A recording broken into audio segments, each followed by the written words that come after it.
إن الحمد لله نحمده ونستعينه ونستغفره ونعوذ بالله من شرور أنفسنا ومن سيئات أعمالنا من يهده الله فلا مضل له ومن يضلل فلا هادي له وأشهد أن لا إله إلا الله وحده لا شريك له وأشهد أن محمدا عبده ورسوله صلى الله عليه وعلى آله وصحبه أجمعين وسلم تسليما كثيرا مزيدا. أما بعد، ikhwatul iman rahimani wa rahimakumullah, di kesempatan yang singkat ini kita coba isi sambil menunggu kesenangan bagi orang-orang yang berpuasa, yakni berbuka dengan majelis muhasabah, majelis introspeksi diri. Karena Nabi SAW mengatakan, kullu bani Adam khata'un wa khairu khata'in at-tawwabun. Setiap dari anak Adam itu banyak salahnya, dan sebaik-baik orang yang banyak salahnya adalah yang banyak bertaubat. Maka penting kiranya kita hidup ini yang hampir tidak mungkin kita bisa lepas dari kekurangan. Mungkin bisa jadi lebih banyak melakukan kemaksiatan daripada ketaatan kepada Allah Subhanahu wa taala. Maka kami sajikan di waktu yang singkat ini tulisan kami yang insyaallah mudah-mudahan memberikan manfaat khususnya bagi saya dan kepada kaum muslimin serta para pembaca. Tulisan ini kami ambil dari silsilah tulisan kami yang insyaallah akan kami terbitkan, yakni sebuah kitab kecil yang kami beri judul Kutitip Bingkisan Hati Ini Untukmu. Ini tulisan nasihat-nasihat yang kami dapatkan dulu di ma'had dari beberapa asatidzah, kemudian di kitab-kitab para ulama. Kami hanya menukil, kemudian kami sajikan untuk saudara kami, yaitu para thalabul ilm. Saudaraku yang sayangi, semoga Allah menyayangimu. Apakah yang mengeluarkan kedua orang tua kita, yakni Adam dan Hawa, dari surga? Apa yang mengeluarkan? Sebab Adam dan Hawa turun dari surga ke bumi karena dosa, karena maksiat. Dan begitu pula kita juga ada di sini lantaran dosa kita. Tapi nggak mungkin kita menyalahkan Nabi Adam. Bahkan Nabi SAW mengisahkan nantinya Nabi Musa alaihissalam mendebat Adam. Sebagaimana dalam beberapa hadis yang sahih, ini Nabi Musa ketika hari kiamat mendatangi Adam dan berdebat. Kalau bukan karena dosa, kita semua tidak akan tertimpa kemalangan ini. Kita tidak akan turun. Maka Nabi Adam berhujjah, apakah engkau, wahai Musa alaihissalam, menyalahkan apa yang telah Allah tetapkan bagiku dan bagi semua apa yang Allah tetapkan? Jadi bahwasanya telah ditetapkan di dalam Lauhul Mahfuz, Adam melakukan ini dan itu. Maka Nabi SAW setelah menceritakan hal tersebut, maka Adam telah benar. Dan apa pula yang menyebabkan tenggelamnya penghuni bumi ini sampai gunung pun tenggelam, ini kaum Nabi Nuh, kalau bukan Musa. Begitu pula hancurnya kaum Ad dengan angin, kaum Samud dengan petir, kemudian kaum Nabi Nuh dengan bumi dibolak-balikkan, kemudian dijatuhkan mereka, ditindih dengan tanah dan dilempari batu. Apapun yang menyebabkan kaum Nabi Shu'aib, negeri Madian itu hancur, Fir'aun, Qarun, kemudian Abraham. Apa yang menyebabkan Bani Israil ini sebagian mereka dirubah menjadi badan perang? Semua itu adalah tidak lain karena dosa dan maksiat. Maka perlunya kita mempelajari apa dampak maksiat itu agar kita dapat menghindarinya. Dan kita juga perlu mempelajari apa saja yang di antara perbuatan itu tergolong ketakwaan dan apa saja yang tergolong dalam kemaksiatan. Karena keselamatan ayat ikhwah adalah sesuatu yang mahal. Kalau seseorang itu selamat dari kecelakaan, itu syukurnya luar biasa. Tetapi orang yang celaka sampai tewas, apa yang bisa dia perbuat setelah itu? Tidak ada. Hanya penyesalan kalau dia belum bertobat kepada Allah Subhanahu wa taala.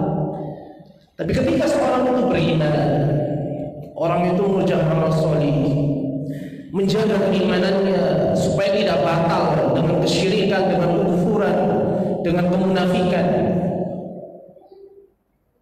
maka ketika dia wafat karena musibah, entah itu yang Allah takdirkan atau disebabkan dosa orang lain, maka itu adalah kebaikan baginya. Tapi kita yang mana? Yang pertama, yang kedua, atau yang ketiga? Perhatikan apa yang dituturkan oleh Rasulullah SAW. Mereka mengatakan al-ma'asi baridul kufri.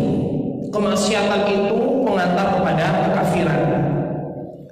Karena al-qublata baridul jima, sebagaimana ciuman itu yang mengantarkan seseorang kepada hubungan badan. Wal ghina baridul zina, sebagaimana pula musik itu, nyanyian itu mengantarkan kepada perzinahan. Berapa banyak orang berzina lantaran apa? Mendengarkan lagu-lagu, apalagi lagu-lagu jenis apa? Dan koplo itu.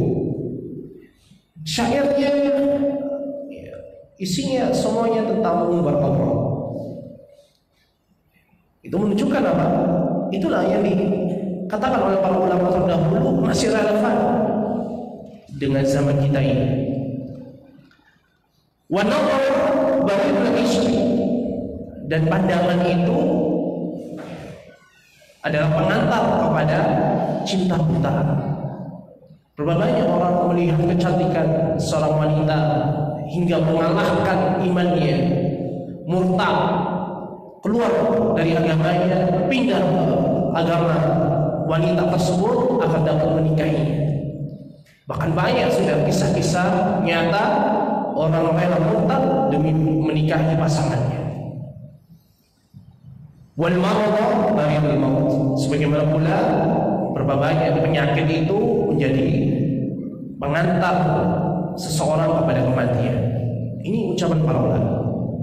Kami nukilkan dari kitab Ad-Da' wa Dawa oleh Ibnu Qayyim rahimahullah. Berkata Abdullah bin Abbas radhiyallahu anhu, inna lil hasanati diya'an fil wajh.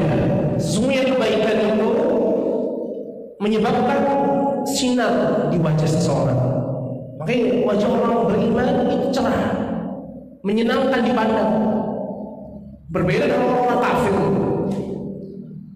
Wanuran fil qalbi, begitu pula cahaya di dalam hati, sehingga dengan cahaya itu dia menuntun dirinya untuk menuju jalan Allah Subhanahu wa taala. Wasa'atan fil rizqi, dan kepuasan di dalam rezeki. Gimana kalau ada orang maksiat tapi tetap kaya? Itu istidraj. Itu istidraj, dan itu telah ditetapkan oleh Allah Subhanahu wa taala dan sebagai ujian bagi dirinya. Wa quwwatan fil badan, dan kebaikan itu menguatkan badan.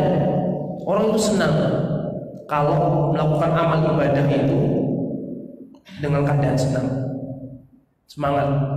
Berbeda dengan orang yang malas-malasan. Sholat tarawih 11 rakaat itu Yang 11 itu seperti 100 rakaat. Tapi kalau sholatnya seperti ayam mematuk pakan itu, dia merasa nggak capek itu. Padahal itu sama dengan push up, ya, sit up dan seterusnya. Dalam 7 menit 23 rakaat. La haula wala quwwata illa billah. Ini menunjukkan apa? Itu adalah bualan syaitan. Ini istidraj dari Allah Subhanahu wa taala.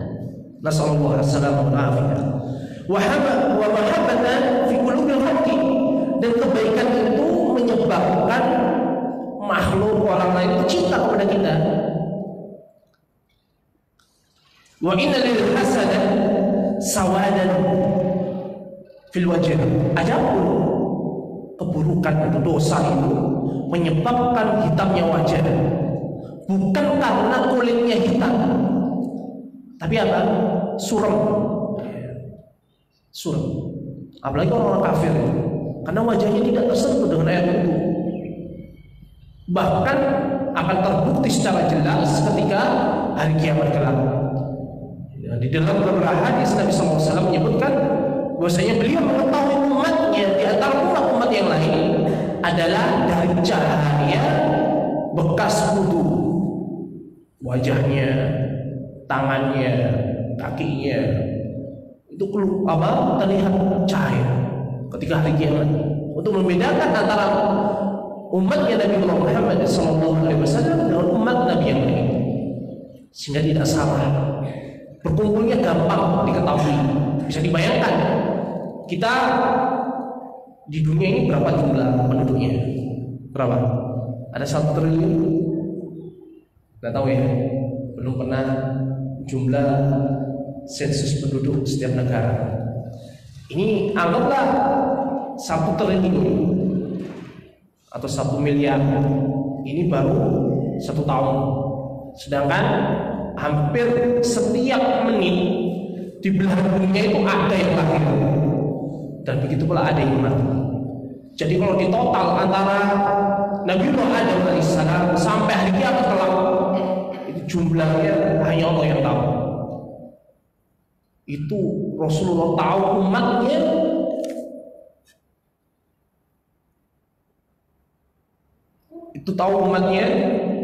dari bekas cahaya. Ini ada tanbih, afan, sepeda motor yang ada di lorong masjid mohon dipindahkan ke tanah depan. Ya, sekali lagi, sepeda motor yang ada di lorong masjid agar dipindahkan ke tanah depan itu, tanah wakaf itu. Kemudian kata Abu bin Abbas, wa dhulmatan fil qabri wal qalbi, dan kemaksiatan itu adalah kegelapan di alam kubur dan di hati seseorang. Sekali lagi, kemaksiatan itu adalah kegelapan di alam kubur dan di hati seseorang. Kalau hatinya sudah gelap, susah dia melihat orang yang baik, amal perbuatan yang baik dan buruk itu susah. Bahkan dia mungkin kehilangan furqan. Furqan itu hidayah yang Allah berikan kepada seseorang untuk mengetahui baik dan buruk. Ini kalau sudah nggak tahu itu, maka orang itu sangat mudah jatuh ke dalam kemaksiatan. Maka itu ada orang Islam itu kok doyan maksiat, itu tanda hatinya sudah sangat kotor. Itu harus segera diobati sebelum hatinya mati. Kalau udah mati, itu dapat nasihat itu seperti kalau orang Jawa kan masuk telinga kanan, keluar telinga kiri, itu enggak mendam, mantul, belum sampai masuk, mantul, kayak apa? Enggak ada yang nasihat. Dia melihat kebaikan itu seperti apa? Melihat pepohonan biasa saja. Bahkan akan meremehkan, nggak usah sok taatlah ke masjid. Saya juga bisa, tapi dia nggak pernah melakukannya. Ini ada. Oleh karena itu, kemaksiatan itu sangat berbahaya. Wa wahnan fil badan, dan kemaksiatan itu melemahkan badan. Berbagai orang badannya kekal, ya, bisa lari cepat, bahkan juara mungkin. Tapi kalau ke masjid sangat-sangat susah. Padahal di masjid ya sangat dekat. Tapi kalau lari sekian kilometer itu kuat. Tapi suruh ibadah susah, apalagi diajak ngaji. Ini tanda ya, hatinya apa? Sedang tertutup karena dosa maksiat. Wa naqsun fil rizqi. Begitu pula menyebabkan kurangnya rezeki. Minta ini dapat, minta yang itu. Terus tidak ada kata selesai. Panjang angan-angannya. Saya pokoknya bulan depan harus bisa beli mobil. Ini keluar HP baru. Ini keluar motor baru. Saya harus upgrade, ya, up to date. Terus seperti itu. Tidak ada rasa qanaah. Tidak ada perasaan cukup dalam hati. Ini makna dari musab. Dan buqdatan fi qulubil khalqi. Dan kemaksiatan itu menyebabkan makhluk itu benci kepadanya. Benci kepadanya. Kenapa? Karena apabila orang itu maksiat terus sehingga Allah timpakan musibah, yang tertimpa itu gak hanya orang itu saja, ya. Bisa keluarganya belum tentu melakukan hal yang sama, tetangganya, kemudian hewan-hewan, tumbuh-tumbuhan itu akan merasakan dampaknya. Tak percaya? Perhatikanlah ya, yang ada di Palu. Berapa banyak tuh hewan-hewan hidup karena tertelan. Kalau kita perhatikan ya, tenggelamnya ya, saudara-saudara kita, kemudian tertimbunnya tsunami yang sangat mengerikan. Mana hewan-hewan seperti kucing, kambing, bahkan anjing yang mereka pelihara? Tidak ada. Semuanya mendapatkan apa? Kesialan, azab disebabkan apa? Orang-orang yang berbuat maksiat. Begitu pula apa yang terjadi pada kaum Nabi Lut. Kaum Nabi Lut hancur, runtuh. Tidak ada azab yang lebih mengerikan daripada apa yang menimpa kaumnya Nabi Lut. Hewan-hewan mereka kemana? Ya kena juga. Oleh karena itu perhatikan bahwa orang yang menuntut ilmu itu didoakan oleh siapa? Yang ada di langit dan sampai ikan yang ada di lautan, sampai semut yang ada di lubang. Kenapa? Karena tahu mereka orang yang menuntut ilmu tidak akan menyebabkan mereka hancur, tidak akan menyebabkan mereka binasa. Oleh karena itu, ayo ikhwah, pintu kebaikan bagi orang Islam atau siapapun dia wajib berilmu. Sekali lagi, pintu pertama. Jadi kalau ditanya apa yang harus dilakukan oleh orang yang bermaksiat, apa yang harus dilakukan orang yang baru masuk Islam, orang yang baru dapat hidayah, yang pertama adalah menuju majelis ilmu. Jangan suruh dakwah baru masuk Islam sudah jadi ustadz mu'alaf. Jangan baru jadi artis tobat sudah jadi ustadz artis. Ini musibah, tidak memberikan kebaikan untuk dirinya atau orang lain. Oleh karena itu kita dapati artis-artis yang semoga Allah berikan hidayah kepada mereka. Itu awalnya gembor-gembor hijrah, bahkan bikin komunitas hijrah.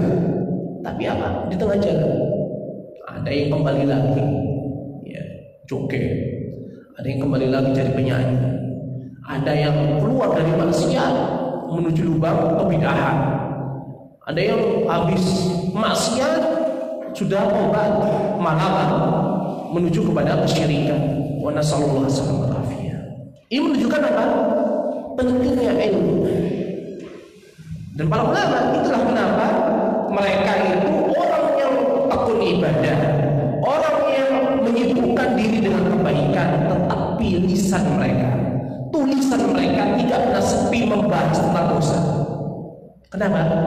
Karena para ulama tahu dosanya manusia itu menyebabkan kebinasaan. Entah itu menimpa orang itu sendiri, lebih-lebih menimpa menimpa para ulama itu juga.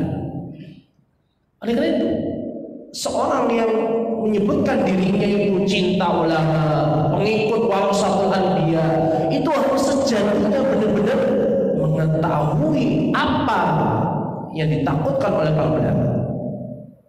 Harus mengetahui sejatinya apa yang diinginkan oleh para ulama. Bukan sekedar slogan, kami cinta ulama, kami pengikut mazhab fulan dan fulan. Bukan itu.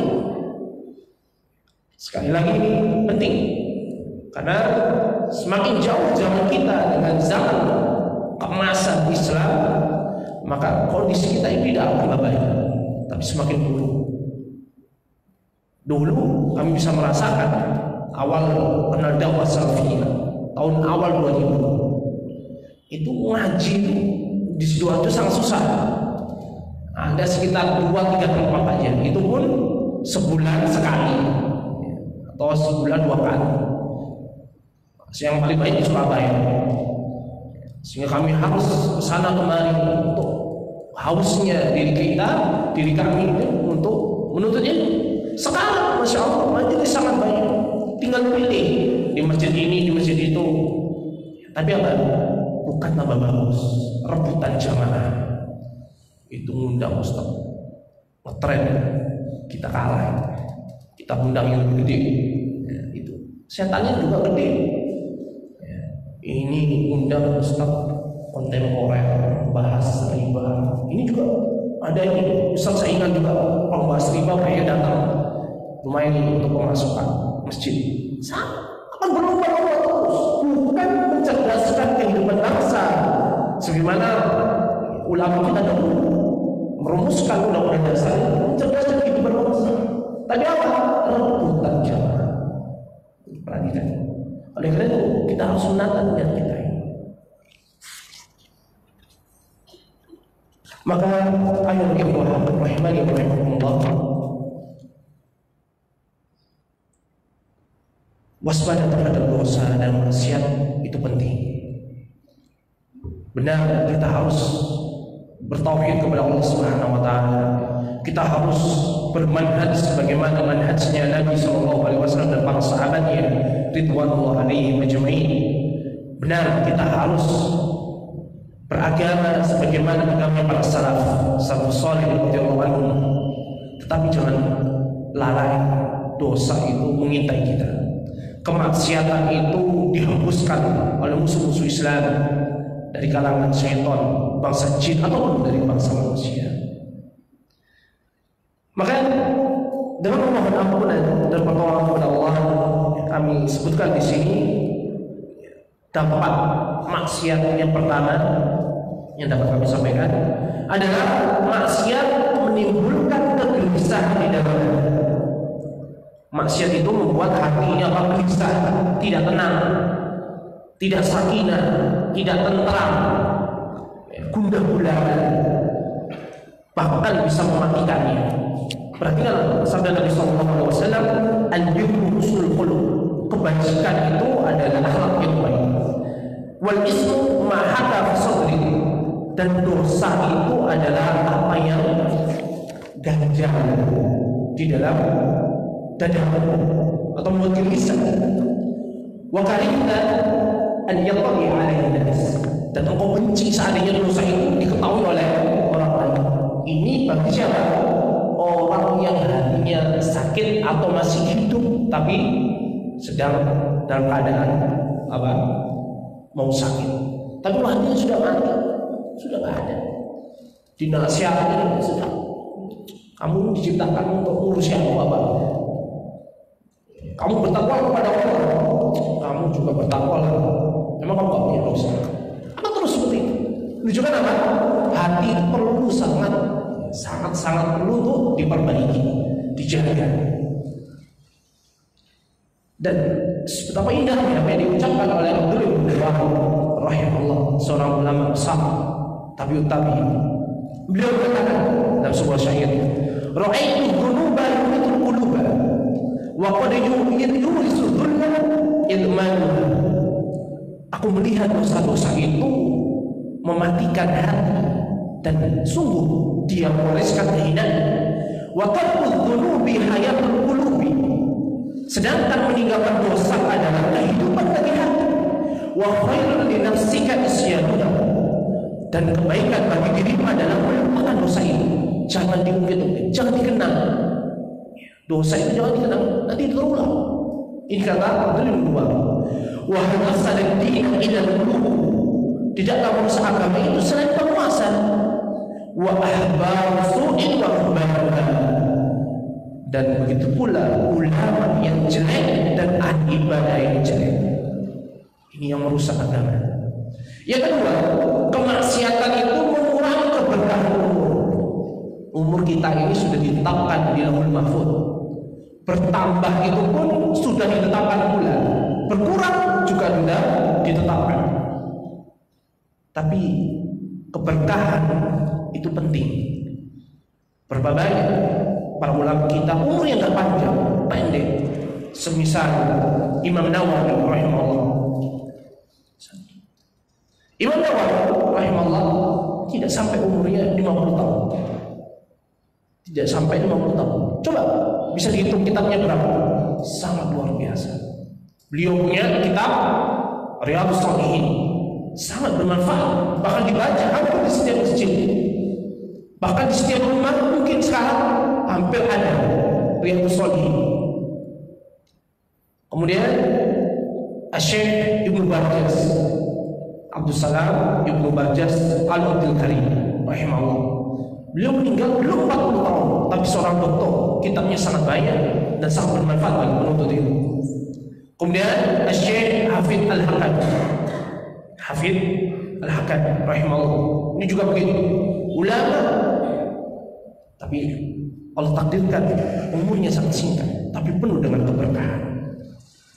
Jadi kita jangan bangga umurnya 100. Apa gunanya 100 tapi penuh dengan kemaksiatan?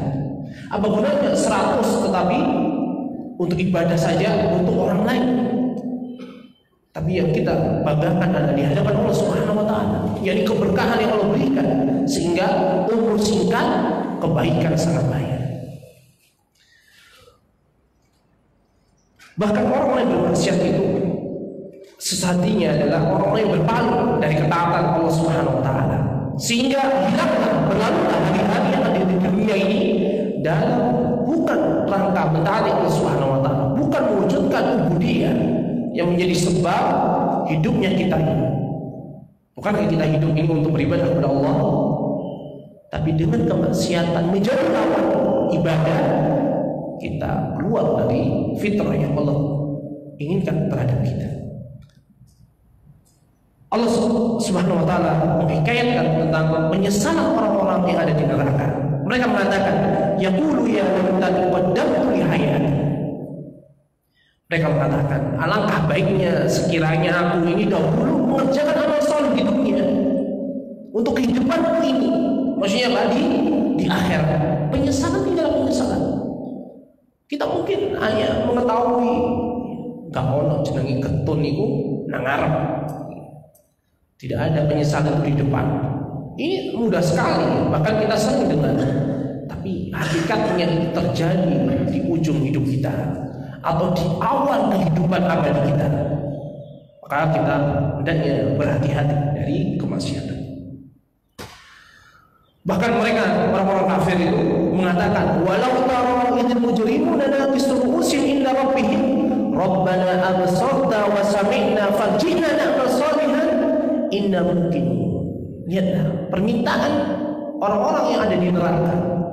Nasallallahu alaihi wasallam. Allah mengatakan, dan jika sekiranya kamu melihat mereka, wahai Muhammad sallallahu alaihi wasallam, ketika orang-orang yang berdosa itu menundukkan kepalanya dalam keadaan hina di hadapan Rabbnya, sedangkan mereka tidak bisa melihat Allah Subhanahu wa taala, rugi. Mereka di dunia nggak tahu siapa yang menciptakan, siapa yang beri rezeki, yang mengatur, menghidupkan, mematikan. Mereka ingin bertemu dengan Allah Subhanahu wa taala. Ya, pasti yang menciptakan kita ya. Tetapi di dunia mereka lalai, sehingga di akhirat pun mereka keinginannya itu tinggal sia-sia saja. Tapi mereka ucapkan, yakni mereka mengatakan, ya Rabb kami ini telah melihat dan mendengar di dunia, maka kembalikanlah kami ke dunia agar kami bisa mengerjakan amal soleh. Perhatikan, mereka nyesal, dan kita alhamdulillah diberikan hidayah taufik bisa duduk di sini, bisa berpuasa, bisa sholat malam, bisa mengerjakan sholat 5 waktu. Itu adalah kebahagiaan bagi orang-orang beriman. Kalau kita benar-benar orang beriman, dan kami ini adalah orang yakin, katanya mereka. Yakin apa? Kalau dibangkitkan oleh Allah, kami akan beramal soleh. Tapi Allah membatalkan itu semua. Tak bisa, sudah terlanjur. Sudah dikasih kesempatan di dunia, tidak ada kesempatan yang kedua. Yang ketiga, maksiat itu bisa menghilangkan anggapan jeleknya dosa, sehingga apa? Dia pun menikmati dosa. Kata Nabi SAW, "Kullu ummati mu'afan ila al-mujahirin." Setiap umatku ini dijanjikan ampunan kecuali orang-orang yang memamerkan dosanya, terang-terang dalam bermaksiat. Contohnya apa? Yakni orang yang sudah berbuat dosa, Allah tutupi dosanya. Diceritakan, tadi malam saya melakukan ini dan itu, saya melihat ini dan itu, saya melakukan ini dan itu. Ini adalah orang-orang yang tidak tahu diri. Allah sudah menutupi aibnya, tapi apa? Dia terus bercerita dengan bangga. Kemudian maksiat itu merendahkan pelakunya di hadapan Allah. Diperhatikan apa yang diucapkan oleh Abdullah bin Mas'ud radhiyallahu anhu. Beliau pernah mengatakan, "Innal mu'mina yara dhunubahu ka'annahu qa'idun tahta jabal." Sesungguhnya orang yang beriman itu melihat dosa-dosanya itu seperti dia berdiri di atas jurang. Sedangkan di belakangnya itu ada gunung yang sangat besar. Ya khafu ayyaqa alaihi. Yang dia tuh khawatir gunung di belakang ini menimpanya sehingga masuk dalam jurang sekalian sama ditindih sama gunung yang sangat besar. Wa innal fajira yara dhunuba kadhubabin mar'al anfi. Ada pun orang yang pendosa itu melihat, memandang, menilai dosa itu seperti lalat itu yang nempel di hidungnya, kemudian apa? Dia kibaskan. Atau dia biarkan lalat pergi sendiri. Ini perbandingan yang disebutkan oleh sahabat Abdullah bin Mas'ud radhiyallahu anhu. Yang kelima, maksiat itu mendatangkan kerusakan dan kesialan bagi kehidupan di lingkungan dan apa yang ada di sekitarnya, dari keluarganya, anak istrinya. Ini hati-hati. Allah Subhanahu wa taala menyebutkan, "Dhaharal fasadu fil barri wal bahri bima kasabat aydin nas liyudhiqahum ba'dal ladzi 'amilu la'allahum yarji'un." Telah nampak kerusakan di darat dan di laut disebabkan oleh perbuatan tangan manusia. Kalau kita tanya, kenapa Sidoarjo sekarang banjir? Jangan katakan langsung ya karena Sidoarjo ini rawa-rawa. Kalau Allah mendaki rawa-rawa nggak banjir, bisa. Tapi kenapa? Sudah di penghijauan, gorong-gorong itu diperdalam, kok masih banjir? Itu bukan salah alamnya, salah penduduknya. Berapa banyak orang di luar negeri itu bangun kota itu nggak main-main, perencanaannya lama, biayanya besar. Tetapi ketika bencana datang kepada mereka hanya bisa pasrah, bisa meneteskan air mata saja. Jangan lihat televisi, jangan lihat film. Di film itu mereka menantang bencana itu bohong. Dan sebagian kita sayangkan orang-orang yang baru ngaji, baru hijrah itu ngambil banyak video dari film 2012 kiamat itu, digambarkan perjuangan manusia lari dari musibah, naik pesawat dan seterusnya, bahkan divideokan. Ini anggapan mereka, angan-angan panjang. Sedangkan kiamat itu nggak seperti itu. Bencana itu nggak seperti itu. Lihatlah gimana itu yang ada di Pandeglang. Mereka sibuk konser. Siapa yang menduga kalau tsunami tiba-tiba datang menyambut mereka semua? Tidak ada yang menduga. Meskipun mereka sudah membaca tata cara menyelamatkan tsunami. Ya. Kalau ada tsunami, cari pohon yang tinggi, ya. Hindari sungai. Ya, itu teori. Ya. Tapi kalau sudah datang musibah Allah, sudah nggak ada yang bisa menahan. Kenapa? Maksiat itu mewariskan kehinaan. Ya. Kehinaan bagi seseorang. Ini bisa dibaca. Kemudian maksiat itu mendatangkan laknat. Laknat itu dijauhkan dari rahmat Allah Subhanahu wa taala. Kalau kita dilaknat oleh Allah, pertanyaannya, siapa yang mau menyayangi kita?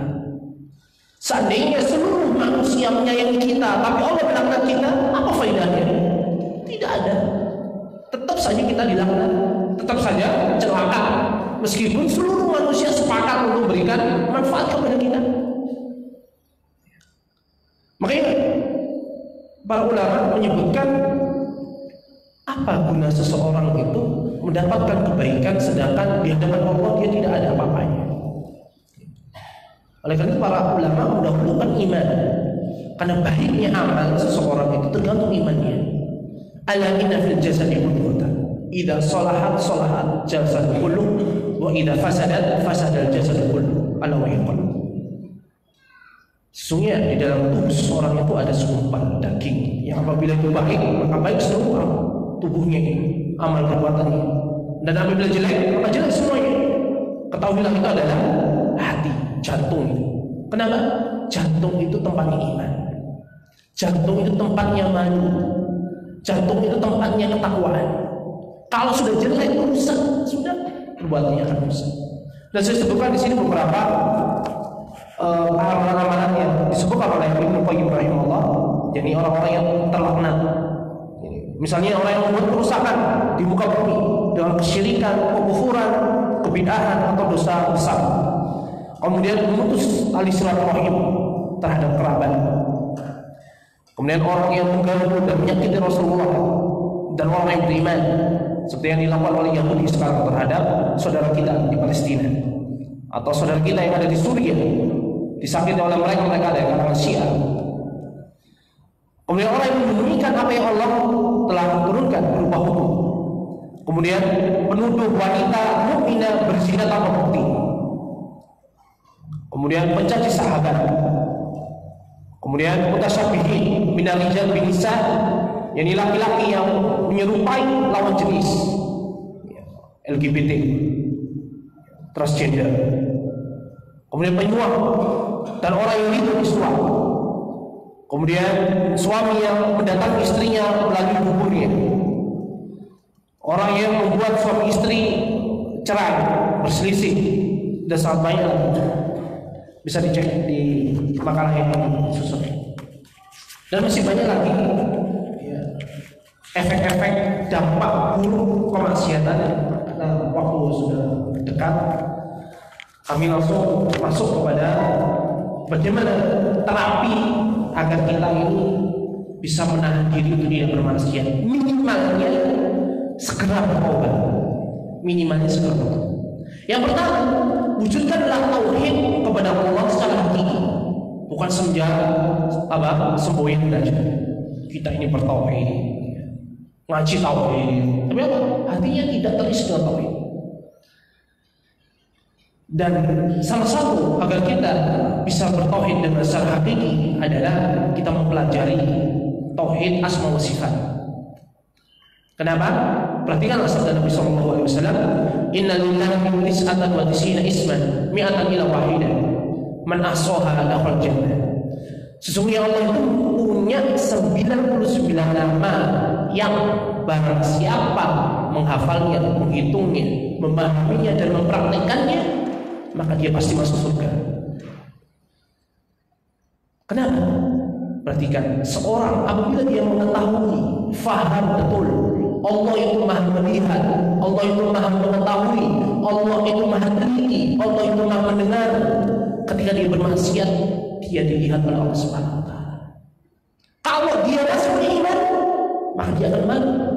Mungkin dia malu kepada manusia, tapi ketika dia iman, malunya kepada Allah dosa. Dan ketakwaan itu bukan ketika banyak orang ini, tapi ketika sendirian. Ya tidak ada yang melihat kecuali Allah Subhanahu wa taala dan saksinya, yakni para malaikat. Ini hakikat dari ketakwaan. Oleh itu penting kita mempelajari tauhid asma wa sifat. Dan mudah-mudahan di masjid ini insya Allah akan diajarkan tauhid asma wa sifat. Karena ya, sementara ini yang sering dikumpul-kumpulkan adalah tauhid ibadah dan rububiyah. Tidak masalah. Yang kedua, cara yang kita cerah terapi untuk meninggalkan kemaksiatan, anggap dosa itu masalah yang besar. Kalau seperti orang ujian itu, sebulan atau beberapa bulan itu sudah panas kepalanya, sakit. Anggap dosa itu seperti itu. Habis melakukan itu seakan-akan kematian itu mengintai. Berarti kan apa yang dituturkan oleh Abdullah bin Mas'ud yang tadi. Jadi orang yang mukmin itu kalau melakukan dosa itu seperti apa? Dia itu ada di ujung jurang gunung siap menimpa dia. Sehingga kita akan bersegera bertobat kepada Allah Subhanahu wa taala. Yang ketiga, jangan meremehkan dosa. Dan jangan pamer maksiat. Kalau sudah berdosa, sudah jangan dicurhatkan, jangan di-share. Ya, apalagi di-share di sosmed. Perhatikan sabda Nabi sallallahu alaihi wasallam kepada Aisyah ummul mukminin radhiyallahu anha, "Ya Aisyah, iyaki wa muhaqqiratil al-a'mal." Wahai Aisyah, janganlah engkau meremehkan perbuatan. Fa inna lahu min Allahi thawaban. Karena sesungguhnya amalan itu kepada Allah akan apa? Menuntut balas. Kalau kebaikan, maka kebaikan itu menuntut balasan kebaikan kepada Allah Subhanahu wa taala. Kalau kejelekan, apa yang diminta? Ampunan? Tidak, tapi kejelekan yang akan menimpa kita. Yang keempat, segera bertobat. Segera bertobat. Tidak ada kebaikan bagi orang yang berbuat dosa kecuali bertobat. Oleh karena taubat itu adalah kewajiban seumur hidup. Sebagian saudara kita saking semangatnya mengatakan tidak ada ibadah yang paling benar kecuali menikah, berumah tangga. Betul, betul. Setiap hari dia dalam keadaan status suami dan istri, nggak mungkin diletakkan. Saya berhenti dulu, ya apa ibaratnya berhenti itu,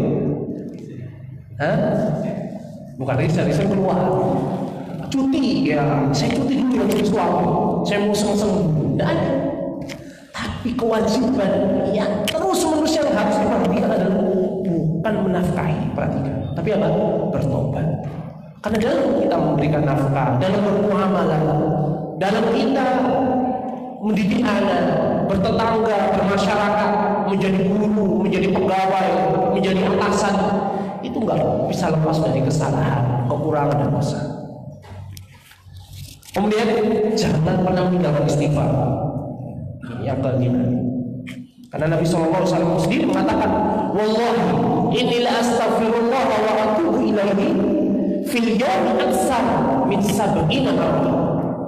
Demi Allah, kata Nabi SAW, aku ini setiap harinya minimalnya 70 kali beristighfar kepada Allah dan bertobat kepadanya. Ini Nabi SAW. Bagaimana dengan kita? Bukankah kita lebih butuh kepada istighfar dan tobat? Kemudian yang keenam, tinggalkan godaan maksiat dan jangan menjauhi orang soleh. Maksudnya apa? Kalau kita maksiat itu karena sesuatu, jauhkan sesuatu itu dari kita. Kalau kita bermaksiat itu karena teman, maka jauhi teman itu. Contoh, kita itu nggak pernah maksiat kecuali dengan HP, maka HP-nya dijual. Atau HP jadul aja, yang bisa telepon SMS. Itu. Kalau teman kita maksiat, terus kita jadi maksiat, jauhi teman itu.